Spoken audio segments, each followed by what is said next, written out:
Smart સુરતનું smart bus station Surat municipal corporation દ્વારા અલથાણમાં ₹1,60,60,00,000ના ખર્ચે દેશનું પ્રથમ સોલાર સંચાલિત બસ સ્ટેશન તૈયાર કરવામાં આવ્યું.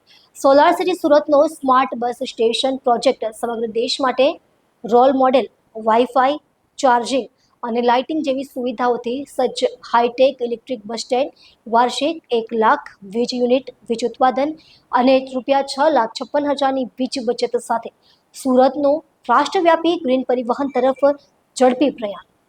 રૂફટોપ સોલર પાવર પ્લાન્ટ અને second life battery storage system દ્વારા બસો માટે 24/7 ગ્રીન ચાર્જિંગ ઉપલબ્ધ સુવિધા. સ્વચ્છ સિટી, સોલાર સિટી અને સ્માર્ટ સિટી તરીકે ઓળખાતા સુરતની યશ કલગીમાં હવે વધુ એક ઉમેરો થવા જઈ રહ્યો છે. સ્માર્ટ સિટી સુરતના અલથાણ ખાતે સુરત મહાનગરપાલિકા દ્વારા ₹1,60,60,00,000ના ખર્ચે નવનિર્મિત દેશનું પ્રથમ સ્માર્ટ બસ સ્ટેશન સુરતનું નવું નજરાણું બનશે.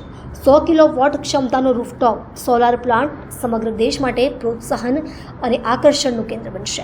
દેશ સહિત રાજ્યભરમાં ગ્રીન એનર્જી અને સસ્ટેનેબલ ઇન્ફ્રાસ્ટ્રક્ચરની દિશામાં ઉત્તરોત્તર પ્રગતિ થઈ રહી છે.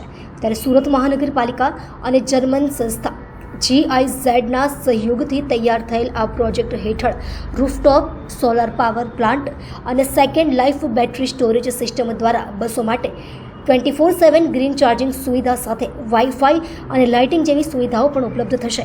આ વિશે વધુ વિગત આપતા લાઇટ એન્ડ એનર્જી ઓફિસેસીસ સેલના કાર્યપાલક ઇજનેર શ્રી પ્રકાશભાઈ પંડ્યાએ જણાવ્યું હતું કે સુરતના અલથાણ વિસ્તારમાં તૈયાર કરેલા દેશનું પ્રથમ સૌર ઉર્જા આધારિત ઇલેક્ટ્રિક બસ ડેપો ખાતે 100 કિલોવોટ ક્ષમતા ધરાવતા રૂફટોપ સોલર પાવર પ્લાન્ટ અને પ્રતિ કલાકે 224 કિલોવોટ ક્ષમતા ધરાવતી બેટરી એનર્જી સ્ટોરેજ સિસ્ટમ સ્થાપિત કરવામાં આવી છે.